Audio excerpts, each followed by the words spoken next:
Why do towns from whose soils diamonds have been taken all these years not look like anything they produce?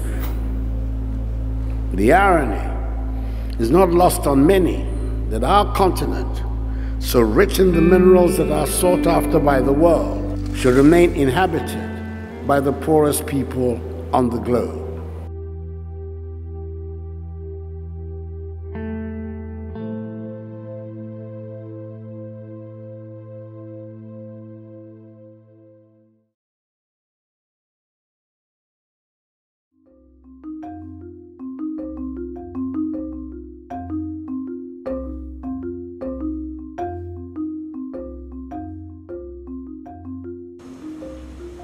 The mining industry accounts for 2.1% of the GDP of the country. They are a major source of foreign direct inflow into the country. Mining industry contributed about 43% of gross foreign exchange proceeds, as recorded by the Bank of Ghana. This is quite significant for just one sector of the economy, effectively providing the bulk of the foreign exchange we need to back our city to ensure that we're able to bring in the intermediate goods to support the rest of the economy. To ensure mining communities benefit greatly from developmental projects, the Minerals Development Fund, MDF, was introduced in the 90s. The Minerals Development Fund was established ostensibly to address increasing agitation in Ghanaian mining communities. His main purpose was to use mining funds to develop mining communities. It was not until 2016 that the MDF was backed by Act 912, but without regulations. Basically, it was established to be able to have a clear disbursement structure and an office, which is secretariat, in charge of the fund, unlike previously where the disbursements were very discretional. So Act 912 effectively is the law that regulates how the Minerals Development Fund should be operated. So there are 5 main sources of the fund, which the MDF would be resourced. But basically, we are receiving the 20% of the mineral royalties through GRA. So the mining companies pay to GRA, and then GRA allocate 20% of it to the fund. Then we convert it into 100% and disburse it. The formula for disbursement requires that the royalty that we get, 10% is set aside, and the Office of the Administrator of Stoolland that receives this 10% will take 1% to cover its administrative cost. The remaining 9% is converted into a whole, and 55% of it is allocated to the Assembly. Then 20% is allocated to a scheme called Mining Community Development Scheme, which is to be managed by the local management committee. 13% is earmarked for Minerals Commission to support their mining operations. Then 8% is also given to Geological Survey Authority to support their mineral exploration, to be able to unearth more minerals. Then 5% is set aside for research purposes. The Ministry of Lands and Natural Resources is also a beneficiary of 4%. And then 2% as a head charge for administrative. Now, the share that goes to the stool is actually 25%, and then the Traditional Council receives 20%. So together about 45% go to Traditional Authority. And again, the constitutional provision from where the inspiration was taken requires that the share that goes to the Traditional Authority is used for the maintenance of the stool. In this feature story on how the Mineral Development Fund (MDF) is utilized, case studying Damai and Prestia, I focused on 2012 to 2017.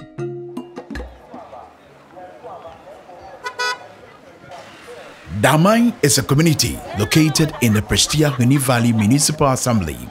It is made up of petty traders and peasant farmers.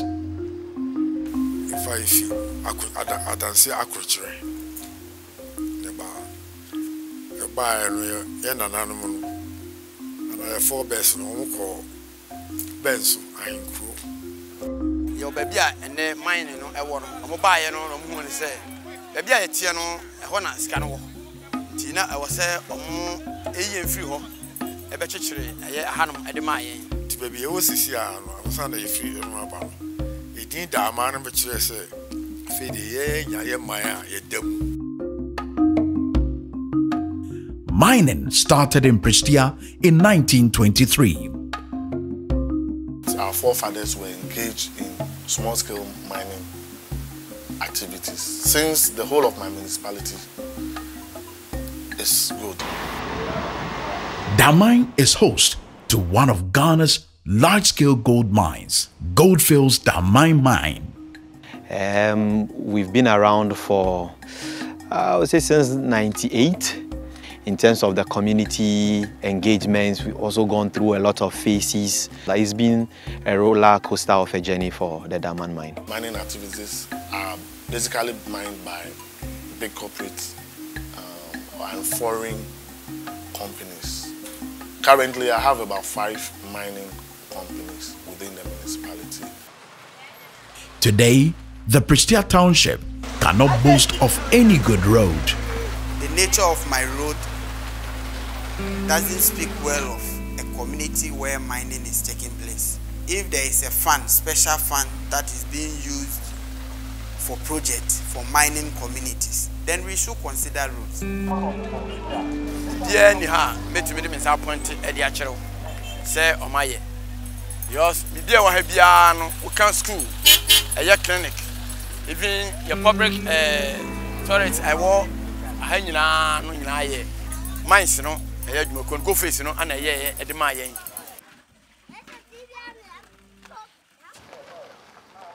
The people of Damai have been living with dust for over 15 years as town roads remain untouched and gutters broken.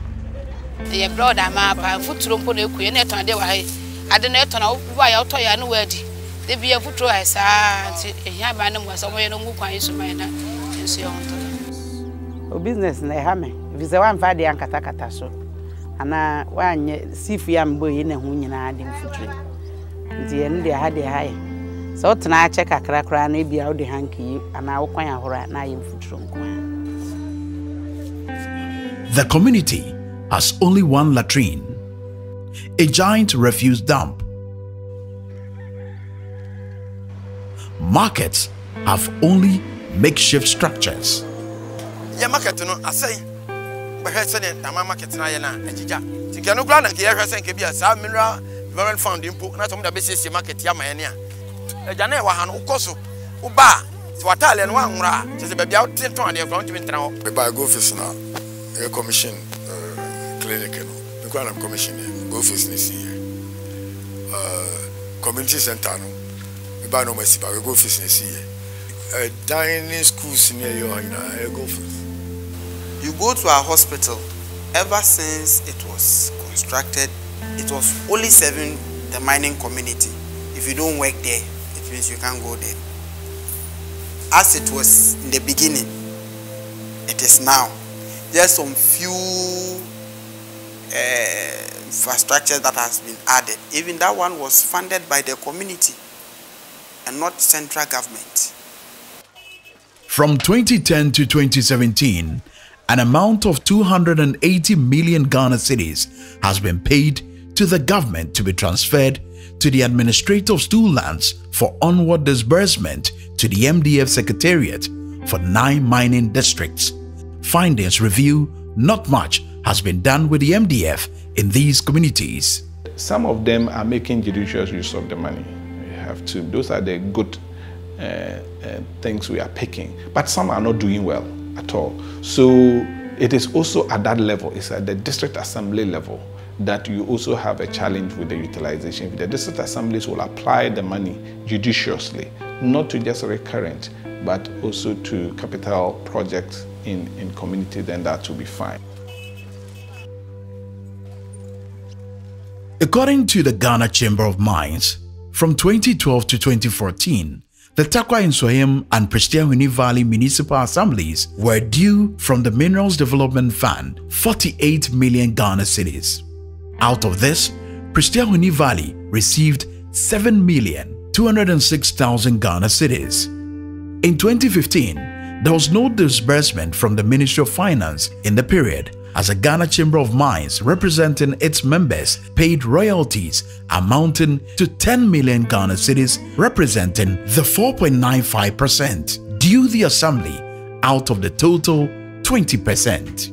In 2016 and 2017, over 41 million Ghana cedis was expected.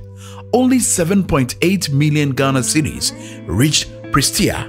In total, an amount of over 102 million Ghana cedis was expected to reach the Tarkwa Nsoyem and Prestea Huni Valley assemblies between 2012 to 2017. Out of these, only 15 million Ghana cedis was received by the Prestea Huni Valley Municipal Assembly. Even though mining companies belonging to the Ghana Chamber of Mines pay these royalties on time, it delays in reaching the communities. If you look at the budget over the last 3 years, I'm talking about the national budget, you will discover that the Mineral Development Fund has been capped to about 12.5%. So actually, from the allocation side, not even the 20% is being sent to the Mineral Development Fund, only 12.5%, which is very problematic. For some reason, the release has been a problem. There's a ceiling of 130 million for the fund, and 130 million for the fund. 60% of this will go down to the community for development. Now, rightly, if we should get that 60% to the communities, I think it will also add up. Despite the Prestea Huni Valley Municipal Assembly receiving 15 million Ghana cedis during the period under study, only few projects have been undertaken with these funds in Prestea. We identified a school block that has been built at the Prestea Senior High School with the MDF and a culvert at Himan. With the school project, I'm okay with it. But with the culvert here, where it was done, it was good because people were having challenges anytime it rains. But I believe we could do better. You witnessed the road yourself. And people will expect that, oh, Prestea shouldn't, or Prestea doesn't deserve this kind of road. And it is true. One of the major projects undertaken by the Municipal Assembly from the MDF is the Assembly offices and the MCE bungalows. Other projects scattered across the municipality are benefits from the MDF. We have also engaged in alternative livelihood and alternatives activities, mainly palm seedlings. So far, we've raised over 3 million seedlings. This year, we have scaled up to Eastern region and also Bono, former Brown Hafo. And we are raising cashew at Bono. We have altogether about 9 projects. We are doing administration block, cafeteria, faculties, and master's flats, lecturers, accommodation, guest house with University of Mines. The Prestea Huni Valley Municipal Assembly spent 14 million Ghana cedis on projects and could not account for the rest 1 million Ghana cedis as captured in their own presentation on the MDF. when the Mineral Development Fund will receive them, we'll use them basically for infrastructural development within the municipality. At Daman, not even a single project has been done with the MDF. The question I ask is what happened to the remaining 74 million Ghana cedis that was supposed to have been paid to the Prestiahuni Valley and Takwa municipal assemblies between 2012 and 2017. There has been a tendency to apply these funds to recurrent expenditure items in almost all the mining communities, and the bulk of it goes into sanitation management. Between the district assembly and central government, that is where a lot of the money gets lost. Of course, I have to say also that we have issues with also the portion that goes to the traditional authority. And so we have seen cases where chiefs are applying, some chiefs are applying the money to support development efforts in their communities. We have also seen areas where chiefs basically take the money and, that's it. There's no accountability, there's nothing. But this is money that is meant for the people and so needs to be accounted for. World University Service of Canada, under its West Africa Governance and Economic Sustainability in Extractive Areas, wages have been spearheading reforms in the utilization of the MDF. There are some issues in terms of how the MDF is utilized and how it is monitored and all of that. So one of the key things the District Assembly itself suggested in our course of the work with them is that we need to have a monitoring committee in place that will track the utilization of the funds at the district level. We are looking at transparency and accountability in the management of mineral revenue. And it was key during our implementation to also get the community members and other stakeholders involved in monitoring this. So we worked with them to establish a monitoring committee, which now goes round to, make sure that the projects are being implemented and then they are actually value for money. And they report back to the District Assembly, and then we also feed that at the national level. And the way to do this for me will be to either in regulations or in a standalone set of guidelines, compel the districts to minimize the expenditure on recurrent expenditure items and spend much more on development projects. It has taken some time, it hasn't been done yet. So as part of our work, we've been engaging with the Ministry of Lands and Natural Resources and working with them to come up with a roadmap for the development of the regulations. Despite the MDF's key role of developing mining communities, the fund has become an avenue for the government to raise funds for projects not mandatory to the fund. Governments over the years take all and only little reaches the intended mining towns and villages. The mines in Yabiano, Omni Assembly no and a general, a year, Yamubia, and Todabia. At the assembly, Bayana, a mines for so Baya, never saw Mujai, now at the Kobe before. Tell Mammy and say, and also they're not any fair. If my memory serves me right, for the past 4 years, right, it's about to shake us. At times, what you call 8 million. Now, 8 million, now what a 2 gold or crew now, a chase cannon, 8 million. 8 million means a fund. If a mining company should drill a borehole, and so I've given you borehole, she has not done anything. Before you came, I was drinking. So if you add something to me, it should be something that I will appreciate even when you are not around.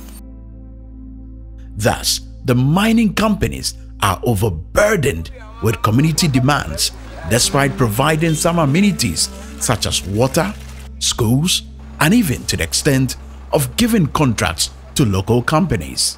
We engage in our core business, which is the gold production, and when institutions from the district assembly or community leaders and other stakeholders request assistance from us, we vote some money and go and assist. We don't take over government's job.